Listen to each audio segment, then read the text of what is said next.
Hello, hello, hello. This is the Vanilla JavaScript podcast. I'm Chris Ferdinandi. Thanks so much for joining me. Last week, we talked about how to choose which JavaScript framework to use and how teams choose the tools they use. Today, I'm talking about alternatives to build tools. Let's dig in. So, in response to those last few episodes, I actually got a note from a listener that said, what would be nice to see is alternatives to JavaScript build tools, for example, JavaScript modules and import maps. And a few years back, I actually wrote an article for my newsletter over at gomakethings.com about how build tools aren't required to be a good developer, but how they can be nice to have. A lot has changed on the web in 2 years. So are build tools still useful? That's kind of what I want to talk about today, and I want to really unpack. So today, the native web can do a lot of things that we used to have to hack around and use build tools for.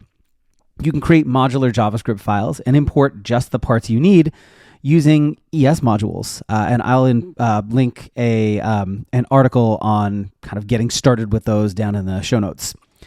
CSS variables let you define properties once and reuse them throughout your CSS, something that you used to need Sass for. And again, I will link to the MDN reference for CSS variables, or custom properties as they're now called, down in the show notes. CSS nesting is something that's in the works, and when it's implemented, it's going to provide native support for something that you also used to need Sass for. I'm really looking forward to that one.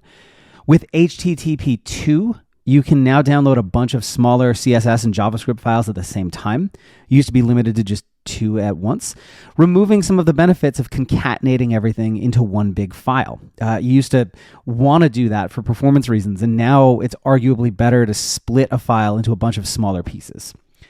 Gzipping is done on the server and has a much bigger impact on JavaScript performance than minification does. And I'm going to drop a link to an article on kind of gzipping versus minification and how they both work down in the notes as well.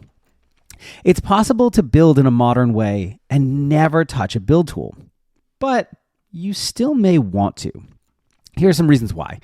While modern web development is awesome, there are some limitations that affect performance and user experience.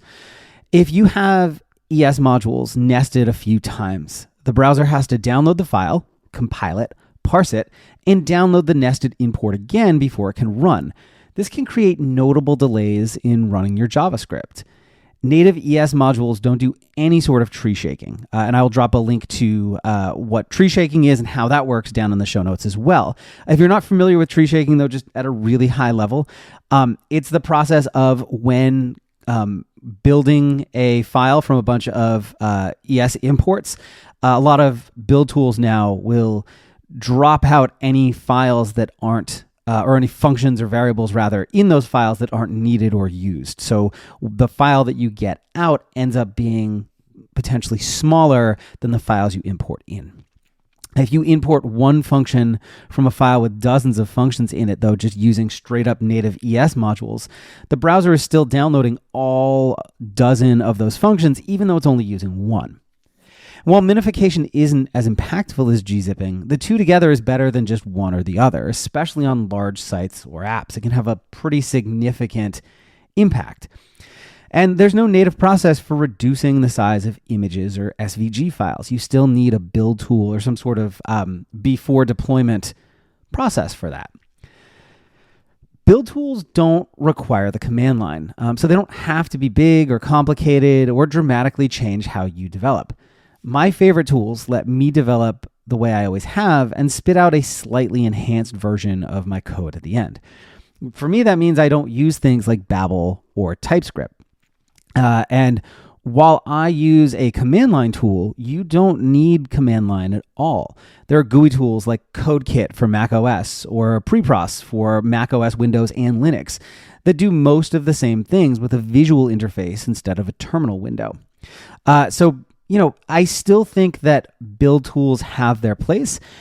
I think that a modern developer's toolkit has a build tool process that's maybe a lot smaller and leaner than what we've done in the past, or what's potentially common or viewed as a best practice today. If you're ready to make this year the year that you master JavaScript, head on over to gomakethings.com, where you can access a ton of learning resources, including free projects, lessons, books, courses, workshops, and my daily developer newsletter. That's it for today. See you next time. Cheers.